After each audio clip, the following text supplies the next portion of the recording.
A people over 200 million strong, spread over 1/6 of the Earth's surface.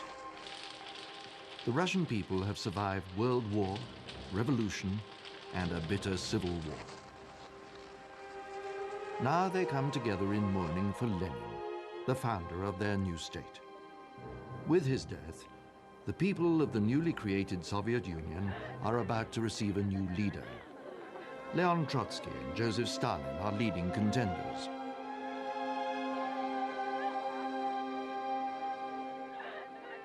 But unknown to the Soviet people, Lenin, close to death, has drawn up a testament, an assessment of the leaders who will come after him.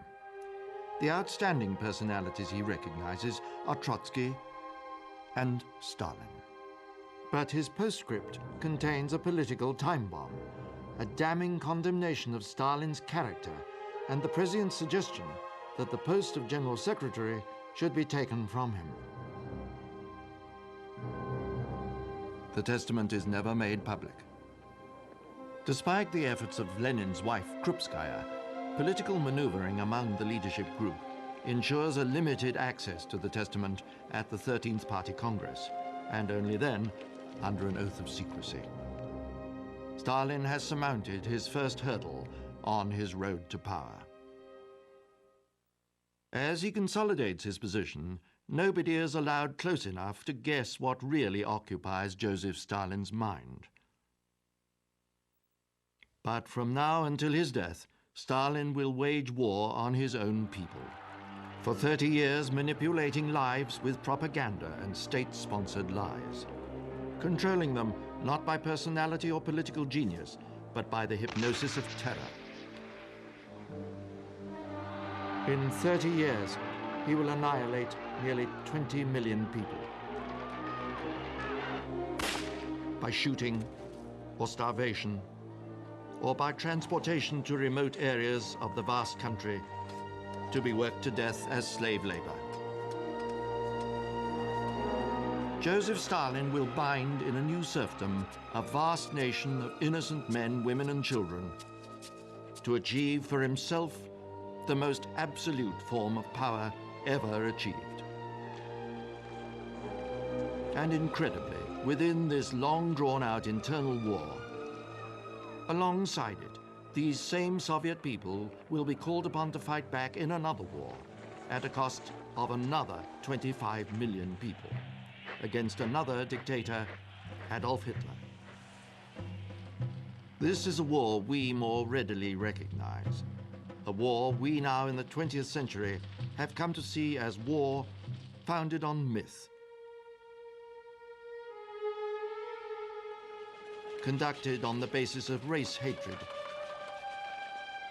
with fleeing civilians, ghetto populations, and the enormity of planned extermination.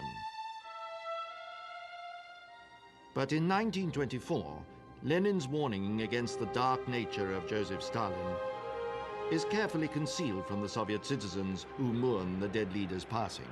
For the moment, they believe the state's loud proclamations of a new era in the life of man. In these years, among the citizens of the great Union of Republics, belief grows that the new dawn of socialism is about to touch the horizon. The reality will be shudderingly different. It will be a reality molded by Stalin with unrivaled ruthlessness. Behind what Trotsky called his yellow eyes flares an insatiable appetite. He was a very vain man. He tried to conceal it, but you understand this was a very difficult thing for him to do. One man has access to the most restricted of Stalin's personal papers. Professor Volker Gernov is the author of a biography of Stalin, which has been widely praised in the West. Who was Stalin? What kind of person was he?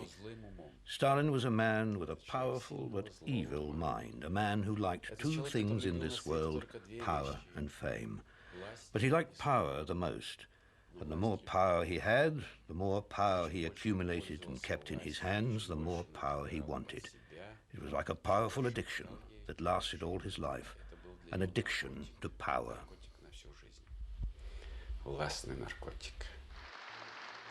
Already, Stalin knows that the party is the cockpit of power. In 4 years after Lenin's death, he has outmaneuvered his political rivals. Old comrades like Kamenev and Zinoviev, who helped him conceal the contents of Lenin's damaging testament, are forced to capitulate.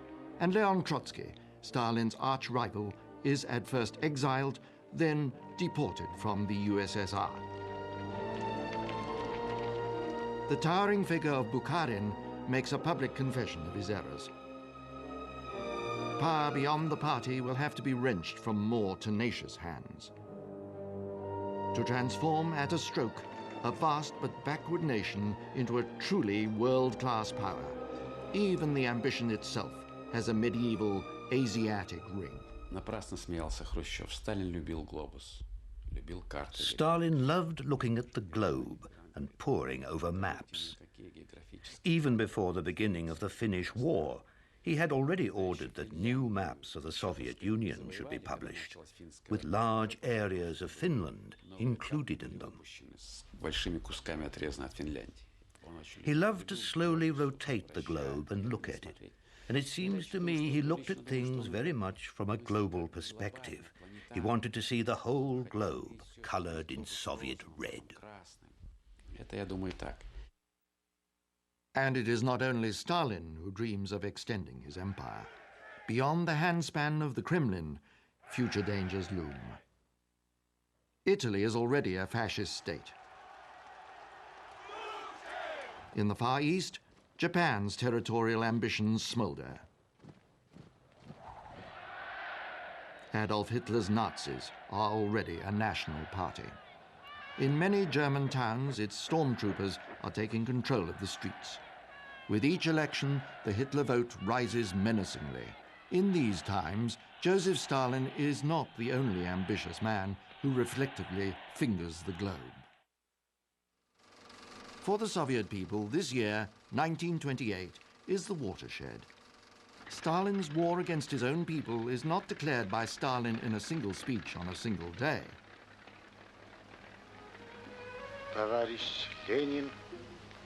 Comrade Lenin dreamt of 100,000 tractors in our fields. In an overwhelmingly agricultural Russia, at the end of the 1920s, over 98% of the land is in the hands of individuals, mostly less than 10-acre smallholdings. Less than 2% is collectivized in the hands of the state. Now, a truly astounding decision is taken.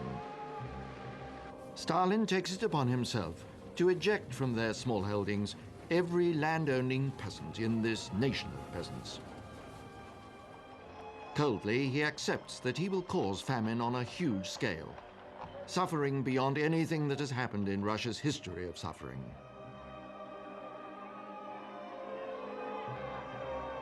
In the countryside, there is no question of simple reform. Stalin's aims are to control the crop, particularly the symbolic grain crop, and to forcibly dispossess the land-owning small peasantry, the kulaks, to form the labor force on the new collective farms. Collectivization is a storm which breaks slowly. When it comes, it will involve the starvation of millions, the imprisonment of millions more. Hundreds upon hundreds of thousands of shootings in dark courtyards, and farcical mock trials filmed for a gullible West, eager to believe the great experiment in social justice is being properly defended.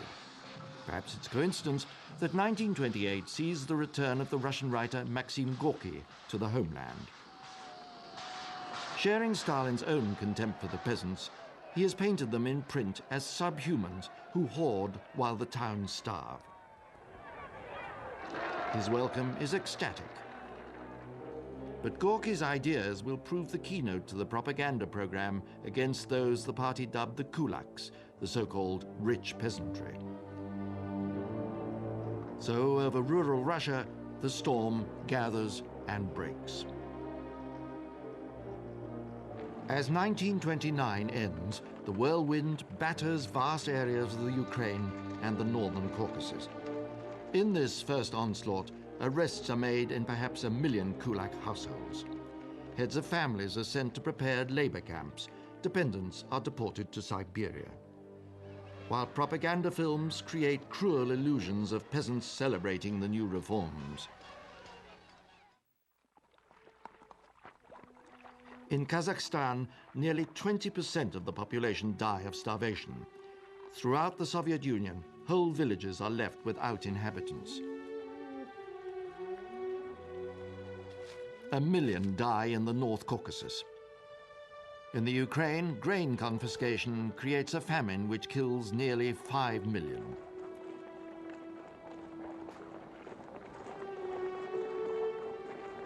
This is a man-made disaster. And in the camps, over 3 million newly arrived peasants in near-starvation conditions are being worked to death. Reduced, as the up-and-coming young Georgian Lavrenti Beria puts it, to camp dust. I have seen faces, the poet Anna Akhmatova writes. I have seen faces turn to bone. In March of 1930, Stalin publishes his article on collectivization. He chooses to call it Dizzy with Success. Yet even while collectivization is gathering pace, the restless dark mind of Stalin is seeking out other enemies. The leader's anti-Semitism runs deep. He establishes a Jewish autonomous area in distant Birobidzhan near the Chinese border. He knows from party experience the thread of non-conformism, even revolution, that exists in the Jewish tradition. To his mind, the location of most Soviet Jews in the Western Soviet Union is not ideal. But few Jews settle in the East. Unsurprisingly, they prefer the towns of Ukraine and Belorussia where they are born. As collectivization spreads through the countryside, Soviet Jews for the most part survive the whirlwind, only to reap the Holocaust to come. Now Stalin's mind turns in a new direction. The year 1928 has already seen the introduction of the first 5-year plan. New construction begins in whole new sectors of the economy. Machine tool plants, automobile and tractor factories, and vast communications projects, railways, canals, roads. But now the public trials of the mine workers at Shakhty in the Donetsk region are a warning to industry. A warning that workers in industry too are to be forced to bend to Stalin's will. At Shakhty, 55 men are accused of conspiring with foreign powers to wreck the mines of the Donetsk basin. 11 are sentenced to death, the rest to the slower death of long-term imprisonment. Stalin proclaims, "We have internal enemies, we have external enemies. This, comrades, must not be forgotten for a single moment."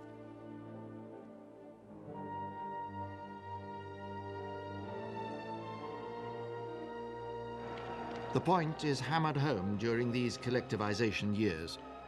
If industrial production is not reaching the heights set on paper, intransigence and sabotage of the workers can be the only reason. Slogans call for the annihilation of the enemy. Those who want to restore capitalism will be shot. Sabotage, treachery, plots to murder the leader begin to be glibly cobbled together.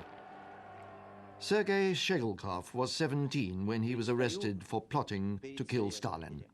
Standing before the interrogator, the first question was, "Do you know who Stalin is?"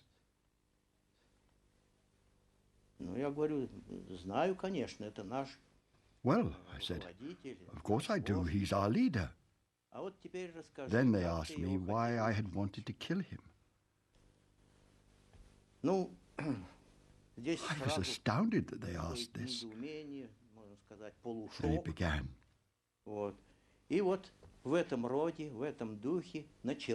Threats, beatings. They held a gun to my neck. Then hit me with it, on my head, all over.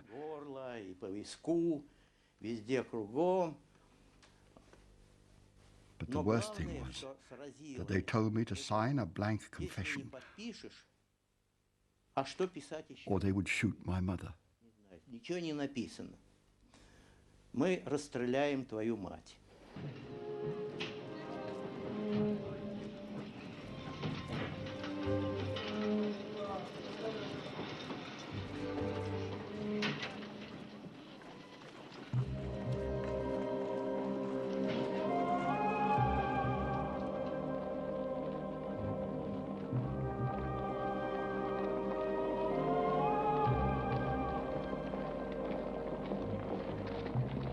From his last staging post at Kem, Sergei Shegulkov was transported to the island of Solovki.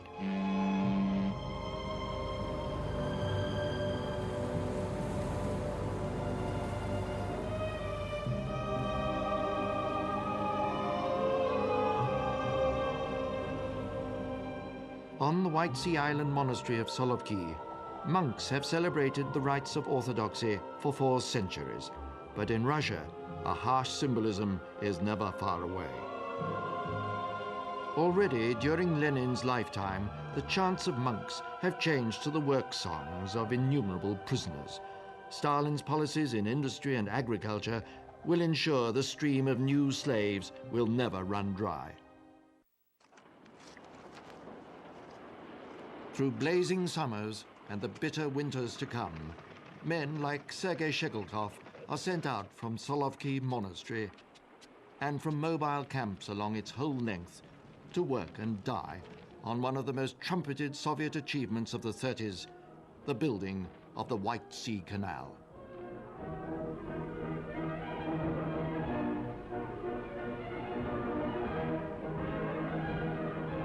When the canal is completed and water floods its channels, thousands of prisoners will be disposed of by drowning. But the camp at Solovki is just one among the first great Soviet camps to be established on the islands of the White Sea. As the collectivization campaign proves the pressing need for new camps, millions of new prisoners are dispatched to other parts of the Soviet Union, to the harshest areas of Siberia and the far northeast, where the newly formed Gulag comes to control a fearsome necklace of camps stretching the entire length of the Soviet Union. They are building a nation is the propaganda theme. It is a theme many Russians still believe. But all too often, alongside the great working mass of the Soviet people, they are the system's zeks, the forced laborers condemned without trial, driven from the villages of the Ukraine, the Caucasus, the farmland of South Russia, or the deserts of Kazakhstan. In regions like Magadan in the far northeast, the newly formed Gulag comes to control vast industrial enterprises in lumber and mining. In eastern Siberia, the Gulag is presented as Dalstroy, the construction facility for the Far East. These are huge NKVD-run enterprises, blood brothers in conception to the great construction enterprises and slave labor hire companies which the SS will shortly establish in Germany. But from camps closer to the great cities, slave labor is imported to build the Moscow-Volga Canal, to build more than 1 in 10 new electricity stations, and to be used as additional labor in the construction of the great subway, which Khrushchev supervises for the greater glory of the state and its master. They are building a nation. But now, beyond the Soviet Union, the first gunshots in what will become a world at war. The Japanese Kwantung Army, acting independently of the Tokyo government, invades Manchuria. It is an onslaught which brings Japan and the Soviet Union face to face in the Far East. The attack is relentlessly pursued against military and civilian targets.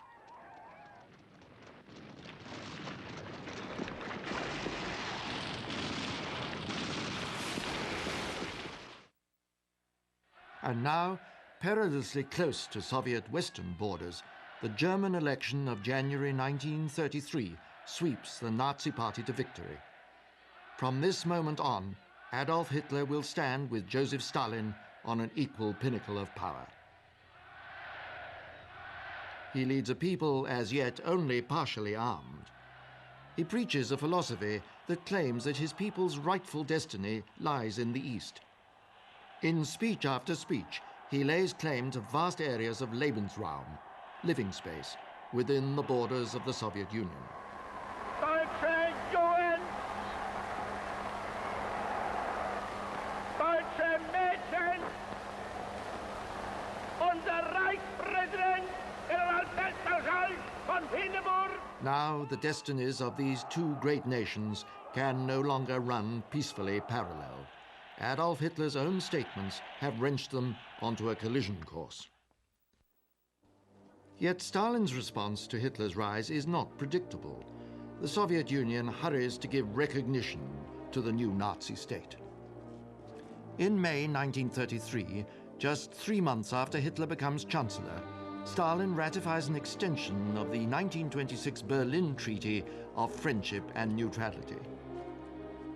Primakov was a senior Soviet officer and died as a victim of Stalin. His son quotes a unique passage from Trotsky. The USSR is the only state that does not have hostile feelings towards Germany. It is not concerned about the form and character of the regime that is in power. You see, France and England and other democratic countries understood full well that the arrival of the Nazis to power was a threat to the whole world. But it didn't disturb us. We just carried on training German pilots and tank commanders on our territory. According to the Versailles Treaty, they were not allowed to do so in their own country, so we continued to do it for them. The fact is, we trained our own executioners. So, if someone says that Stalin was the savior of our motherland and the father of the nation, they really ought to understand that there has never been a worse traitor since Judas. Across the country, the Soviet system is able to show dazzling achievements. Nobody dare mention the devastating cost. The 17th Party Congress records them in full. Whole new branches of industry in chemicals, synthetics and man-made fibers, vast new tractors and automobile plants, trucks in the Urals, the Dnieper hydroelectric project, and ever-growing literacy levels and levels of secondary education. The Great Party Congress in 1934 is greeted by Stalin in gross self-acclamation as the Congress of Victors. The delegates to the Congress are assembled. Stalin now considers their loyalty.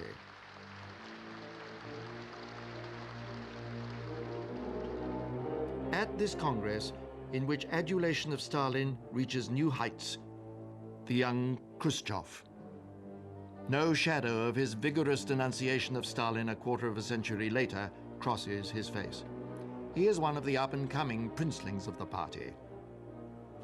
Lavrenti Beria, too, the monstrous hangman who will serve Stalin in later years, is edging onto the national stage at this Congress. The best known are the much photographed stars of the party, filmed, praised and promoted by the press like a Clark Gable or a Cary Grant. They are men with nothing less than film star status. Prominent among them is Sergei Kirov, a rising party star, a member of the Politburo, tough, ruthless with the lives of others, but perpetually smiling, energetic, popular. In speech after speech, the Georgian or Johnny Kitzer and the flatterer Voroshilov heap praise on Stalin as a helmsman of genius.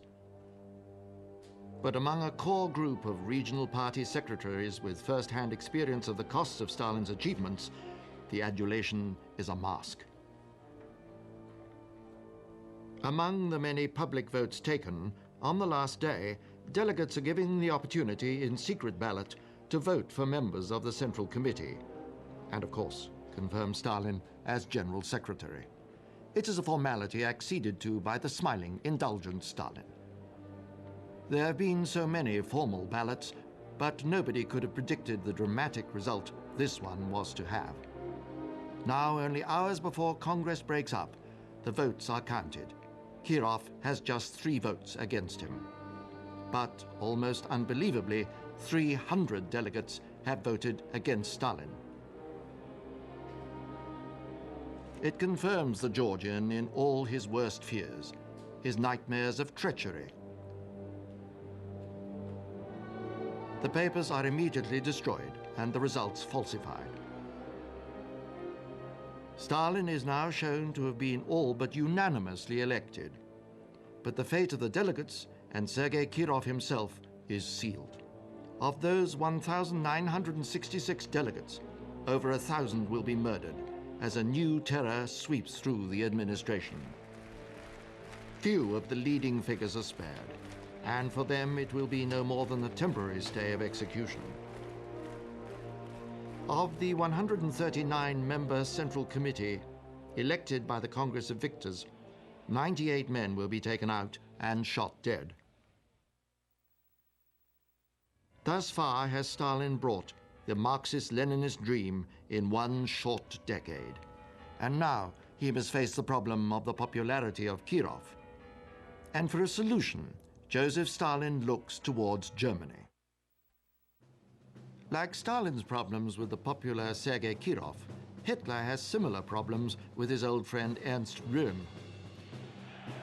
Swashbuckling, populist leader of the brown-shirt thugs who won the streets for Hitler, Röhm is now an embarrassment.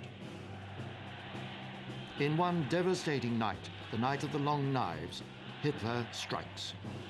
Chancellor of the German state, he personally murders Röhm in a Munich cell. Conducted by Himmler's brilliant assistant, Reinhard Heydrich, the night of the Long Knives is a clean surgical operation. In unspoken homage to the German dictator 6 months later, Stalin strikes in Leningrad on his own Night of the Long Knives. On December the 1st, 1934, Kirov falls to a bullet from an NKVD assassin. This was an act of terrorism. One of our state leaders was murdered, a very popular person who was loved by everybody, a magnificent public speaker. Everyone was charmed by him. And then suddenly he was murdered. How and why could he have been killed?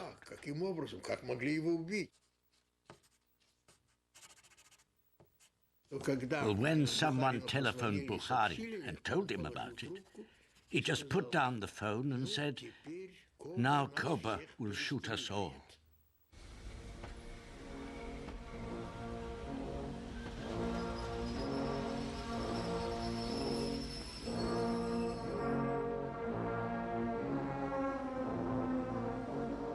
At Kirov's funeral, Stalin behaves like a man bereft of his best friend. But it is the beginning of countless arrests of party members. Everybody who had been involved with Kirov, including his assassin, is to die in faked accidents. In Leningrad, the terror is intense. Throughout the country, many thousands of others unconnected with Kirov are arrested. The pressure is relentlessly maintained. The aim now is no less than a complete scouring of the party for anybody whose loyalty is in doubt. This is a time when Nikolai Yezhov serves as Stalin's hangman, a time which is to become known as the Yezhovshchina, the days of Yezhov the dwarf. Mass demonstrations are organized to call for the punishment of those guilty of Kirov's death. Zinoviev and Kamenev, Stalin's old comrades of the early Soviet days, confessed to plots to combine with Trotsky to murder the Soviet leader. The trials continue. Bukharin, whom Stalin has stalked for 10 years, is dragged before the court.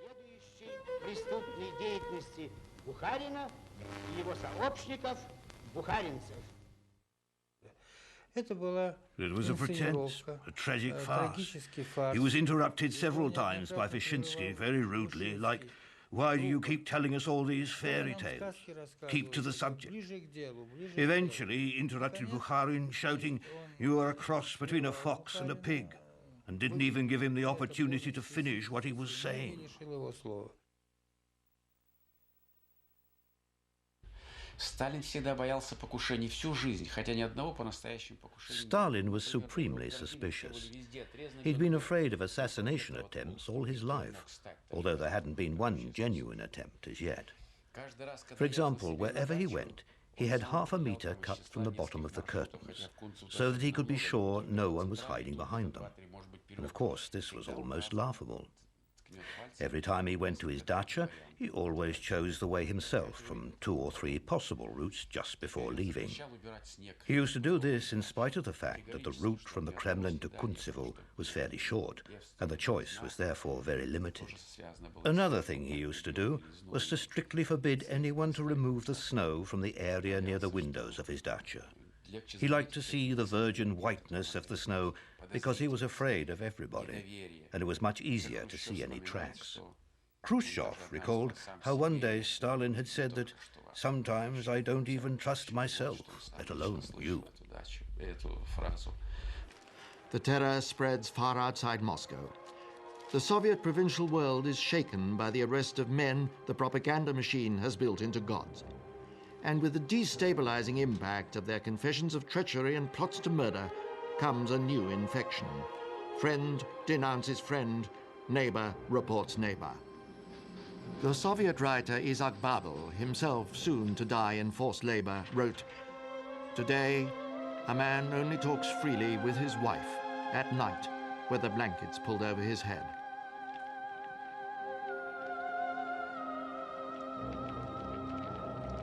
For many Soviet citizens, it is a time when nightmares come true.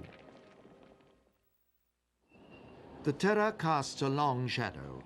Madame Muklevich remembers playing in the courtyard of Stalin's showpiece, The House on the Embankment. Мы еще очень любили играть в классики. We like to play hopscotch. Once an old woman stopped and watched us playing, laughing and having fun. She watched us and then asked, "Do you live in this building?" We answered, "Yes, we live here." She said, "No one who lives in this building will be happy."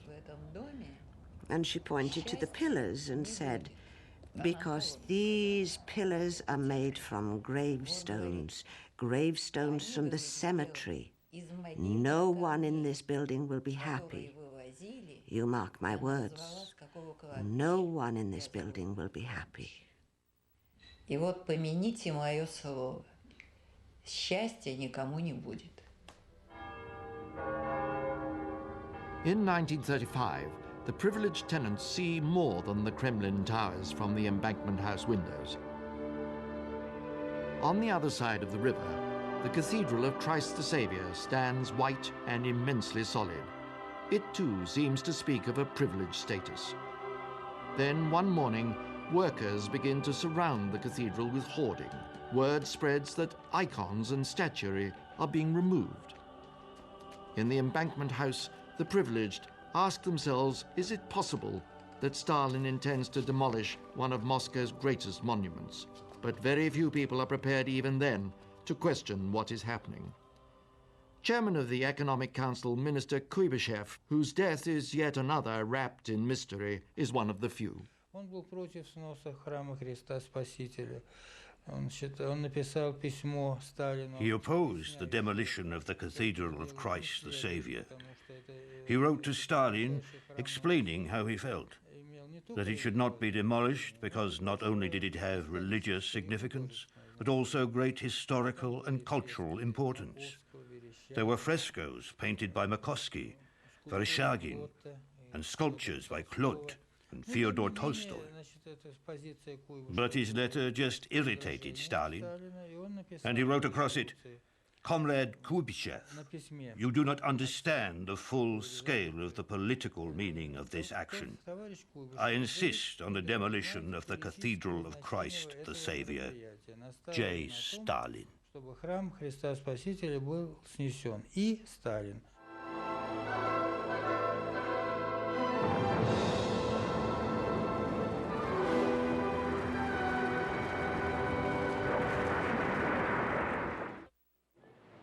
Where Stalin is undermining the strength of his country by his aggression against its people, Adolf Hitler uses the Jews as scapegoats and sedulously cultivates unity among Germans. His object is rearmament and war. Evasion of the limits on German military power imposed by the Treaty of Versailles at the end of the Great War are not new. But now Hitler openly flaunts the treaty. Panzers developed on Russian training grounds are put into mass production. A new Luftwaffe is openly built with advanced fighter, bomber, and transport aircraft design. By 1935, Hitler has announced conscription for an army of 36 modern divisions and put the nation onto a war economy basis. He leaves no doubt in anybody's mind that the ultimate target is living space in the East. Joseph Stalin chooses a different route. His ever-suspicious eyes turn towards the military. It is the last institution in the state that could challenge his leadership. Among the many military and political families living in the house on the embankment, Mikhail Tukhachevsky is an eminent and commanding figure. A former Tsarist officer of noble ancestry, he is now Marshal of the Red Army. In the evening, the car would draw up outside the building, and Mikhail Tukhachevsky, in his uniform, looking so elegant and handsome, entered the apartment block. He was really very handsome. Everyone looked at him. And we, us children, playing hopscotch, always stopped to look at him.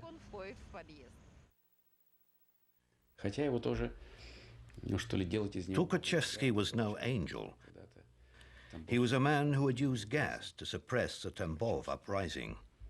He had also suppressed the Kronstadt insurrection and had directed a number of Soviet punitive operations.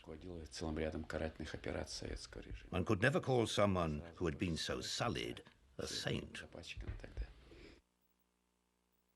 But Tukhachevsky was undoubtedly an outstanding officer. His initiatives include the first paratroops and the first Soviet exercises in modern armored warfare. In the spring of 1937, information has passed to Stalin from Prague, suggesting Tukhachevsky was planning a coup d'etat. We know now that this was a German intelligence plant, carefully organized by Heydrich via a fake robbery from a document center in Berlin. Within less than a month, Yezhov feels able to compile a list of officers involved in a plot. From here, the so-called conspiracy widens at a terrifying rate. Vladilena, daughter of General Uberevich, remembers. By the 11th, they had already been shot, but they were imprisoned first. Tukhachevsky, Yakir on the 29th of May, and Uberevich on the 30th. Another senior officer, Gamanik, an upstairs neighbor, is given the grim choice: serve as judge or appear in court as a defendant. On the 31st of May, Gamarnik shot himself. Gamarnik lived in the same building as us, in an apartment just above. And when he shot himself, my mother tried to prepare me for the worst by telling me that something terrible could happen to my father as well. I didn't know my father had been arrested. All of them were young, under 40. They were all people who were very young during the Civil War and were charmed by the idea of helping the Russian people. Primakov, yet another tenant of the embankment house, is already under torture in the Lubyanka. At the trial, he will confess to treachery and offer the names of 70 officers working with the Germans. One could say that by eliminating the people responsible for the country's defense, Stalin was conducting an act of state treachery. And what's more, he did these things in the full knowledge of the consequences. Lawlessness has its own momentum. Even by Stalin's standards, due process is a farce. 2 weeks after Tukhachevsky is arrested, he is brought to a trial which lasts less than 4 hours, from 9 o'clock to lunchtime. Tukhachevsky, Uberevich, Primakov and 4 others are found guilty. On the night of June the 12th, 1937, all defendants are shot. Tukhachevsky's interrogation file, recovered from the archives, is stained with his blood. Tukhachevsky's death is the signal for the most concentrated bloodletting yet seen. Nearly half the whole command staff of the Army and Navy are murdered. As Stalin's crony, the incompetent Voroshilov, reported, the Red Army has been cleansed of more than 40,000 officers.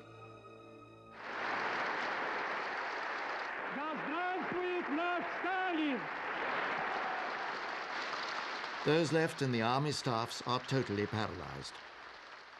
All military initiative is destroyed. All this led to a feeling that the country had been bled dry, and Germany knew this, and some of their officials were even heard to say, "What are the Russians doing? This is madness." Adolf Hitler, the Austrian, Joseph Stalin, the Georgian, now face each other as the clock ticks away the last hours of peace in Europe. They each lead powerful nations, but Germany has been honed and tested. Its people are unified and confident. At what we can see now as the end of the first period of Stalin's rule, he has created a Soviet Union immensely more productive than the nation he inherited from Lenin, but the weaknesses are equally terrible. The Soviet Union has an army demoralized and rendered fearful. Its individuality and initiative dangerously crushed. Adolf Hitler, meanwhile, knows that victory in the coming struggle will go to the nation that is confident in its leaders, positive in its beliefs. His nation is prepared for war. But for the Soviet Union, the great question still hangs fire. In the crisis to come, will the people be able to put the horrors of the 1930s behind them? Will they be able to regain the courage, the commitment of their early faith? When war comes, will the people of the Soviet Union be prepared to fight?